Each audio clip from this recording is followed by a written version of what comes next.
Good morning बच्चों हिंदी में हमारा ये लेसन चल रहा है पाठ 9 बुलबुल। हमने इसकी रीडिंग कर ली है और हमने इसके न्यू वर्ड्स भी कर लिए हैं। तो आज बच्चों इसके हम कुछ शब्द अर्थ सीखेंगे, शब्द अर्थ सीखेंगे। तो बच्चों पहला इसमें शब्द है बुलबुल। बुलबुल जिसके बारे में ये लेसन है, आप जानते हो बुलबुल एक चिड़िया का नाम होता है। बुलबुल एक चिड़िया का नाम होता है। तो जैसे बहुत सारी चिड़ियों के नाम होते हैं, तोता, कोयल, कबूतर, मोर, इसी तरह बुलबुल भी एक चिड़िया का नाम है जिसके बारे में हमारा ये पाठ है। बच्चों दूसरा शब्द है सरल। सरल का मतलब होता है आसान। आसान वो काम करना होता है, आसान वो काम होता है जिसको करने में कोई दिक्कत नहीं आती, जिसको करने में कोई परेशानी नहीं आती, उसको हम सरल काम कह सकते हैं।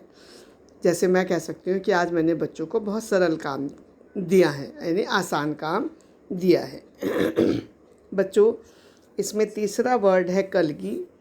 कलगी किसी किसी पक्षी के सिर पर, सबके नहीं होती है, किसी किसी के होती है, एक मुकुट सा होता है, ताज सा होता है, तो उसको हम कलगी कहते हैं।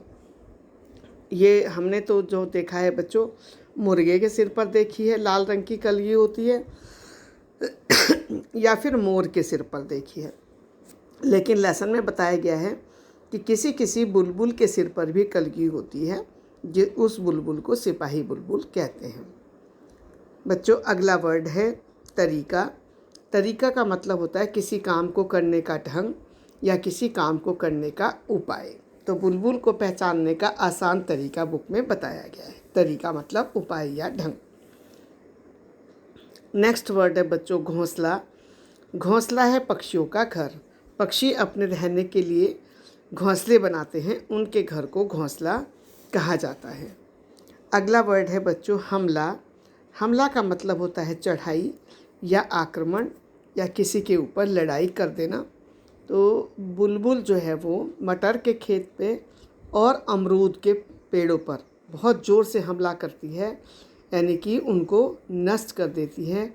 जो अमरूद लगे होते हैं या जो मटर उगी होती हैं उनको वो सबको खा जाती हैं। इस तरह ये शब्द अर्थ है हमारे। बच्चों आज का होमवर्क ये है कि इन शब्द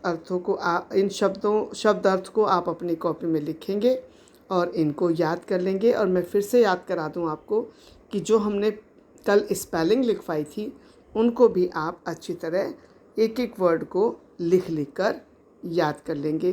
थैंक यू बच्चों, आपका दिन शुभ हो।